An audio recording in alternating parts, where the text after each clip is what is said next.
اس میں رب کائنات ارشاد فرماتا ہے ان اللہ لا یستحیی،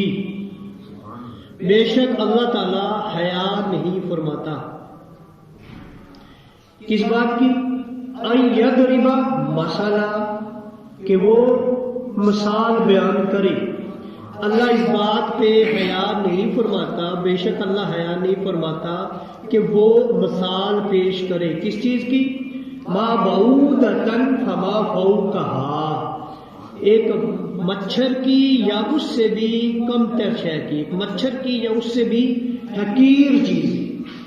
اس سے بھی اوپر کی جو کم تر چیز ہے، اس سے بھی زیادہ جو کم تر چیز ہے، اس کی بھی مثال اللہ تعالیٰ بیان کرے۔ اس بات میں اللہ تعالیٰ حیا نہیں فرماتا۔ فَأَمَّا الَّذِينَ آمَنُوا، بس وہ لوگ جو ایمان لائے ہیں نا، جو ایمان لائے ہیں، فَيَعْلَمُونَ، تو وہ یہ بات جانتے ہیں،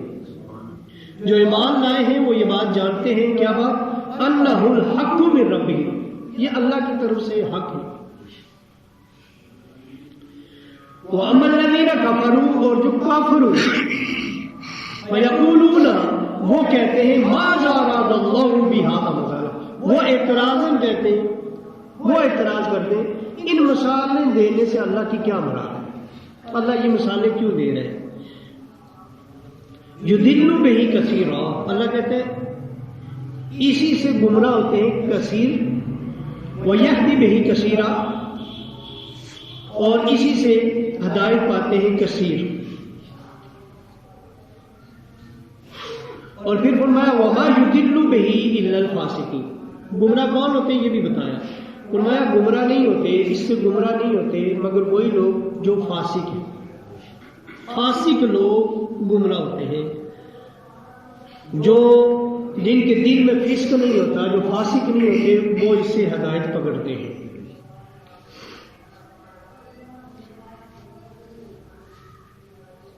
تو یہ جو ہے نا، یہ یضل بہ کثیرا،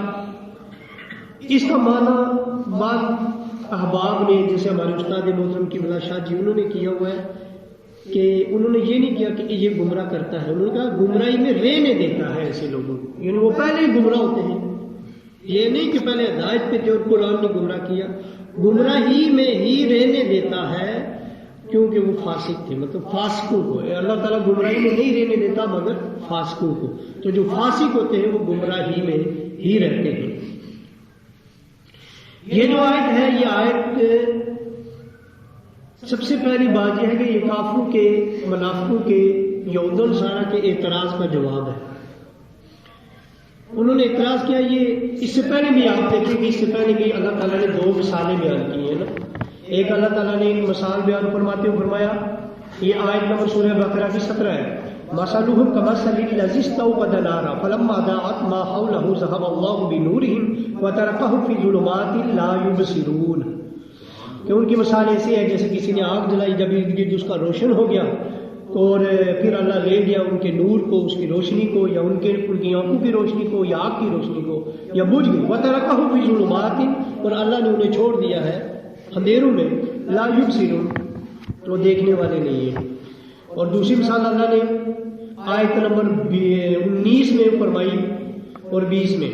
او کصیب من السماء فیہ ظلمات ورعد وبرق، یعنی یہ منافقوں کی دو مثالیں اللہ نے دی ہیں کہ ان کی مثال ایسے ہے جیسے آسمان سے موسلادھار بارش ہو اور اندھیرا ہو، اس میں کڑک ہو، چمک ہو، بجلی ہو،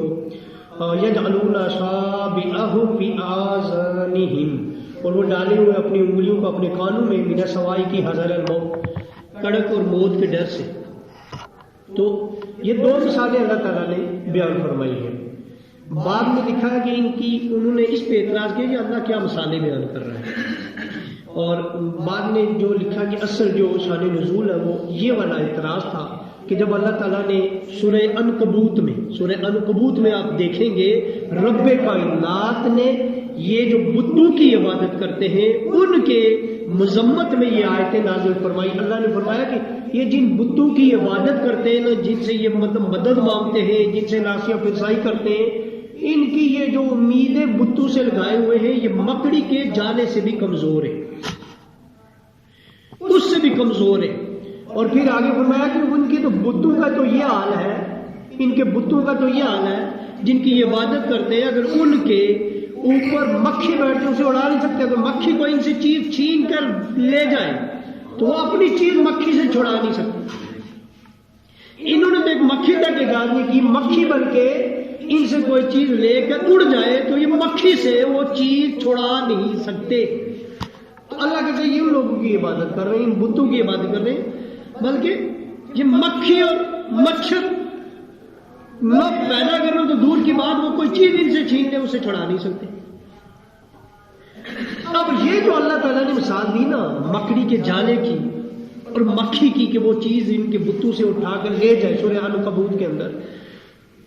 تو انہوں نے کہا کہ اللہ کیا مثالیں پیش کر رہے ہیں مکھی اور مچھر کی، یعنی اللہ یہ انہوں نے کہا یعنی یہ قرآن مجید جو ہے یہ حضور کا کوئی نعوذ باللہ، یعنی جس طرح وہ اعتراض کرتے تھے کہ یہ کسی بندے کا لکھا ہوا کلام ہے، اللہ کا نہیں ہے، ورنہ یہ کیا اس میں مکھی اور مچھر کی مثالیں اللہ پیش کر رہے ہیں حقیر چیزوں کی۔ تو اس پر اللہ تعالیٰ نے جواب دیا اللہ حیا نہیں کھاتا وہ کسی مکھی کی مثالیں دے، مچھر کی دے، یا اس سے بھی کسی کمتر کی دے۔ یہ ان کے اس اعتراض کا جواب ہے کہ تم حضور پہ یہ اعتراض کر رہے تھے کہ اللہ یہ کیا اللہ مکھی اور مکڑی اور مچھر اور مکھیوں کی مثالیں دے رہے، وہ تو حقیر چیزیں ہیں۔ تو اللہ نے یہ بھی جواب دیا اور شاید میں ان کو یہ بھی آئینہ دکھایا کہ تم مکھی اور مچھر کو حقیر کر رہے ہو، تمہارے بت تو ان سے بھی حقیر ہے، تم تو جن کو خدا مان بیٹھے ہو اور مکھی اور مچھر کو تم حقیر جانتے ہو، اس سے بھی وہ حقیر بت ہے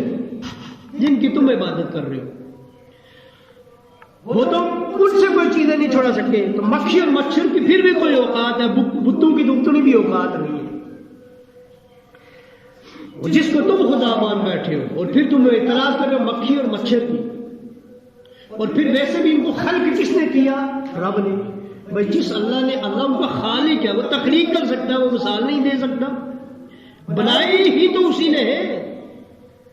حقیر بنانے میں اللہ ہی نے بنایا، اس کو کس نے حقیر بنایا ہے؟ تو جو خود خالق ہے وہ اس کی مخلوق ہے، خالق جو مخلوق کو بناتا ہے تو اس کی مثال بھی دے سکتا ہے، اور کائنات میں کوئی اور ایسی شے ہے ہی نہیں جس کی اللہ نے تخلیق نہ فرمائی ہو، تو اللہ نے مثال دی۔ ویسے مچھر بھی کوئی حقیر چیز نہیں ہے،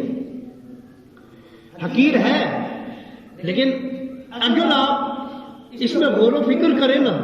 تو آپ کو سمجھ آئے کہ یہ تو یعنی اس میں غور و فکر کرنے کے بعد پتہ چلتا ہے کہ جو مچھر ہے اللہ کی قدرت دیکھیں، اللہ کی شانیں دیکھیں کہ اس نے ایک چھوٹا سا پروانہ ہے یہ جسے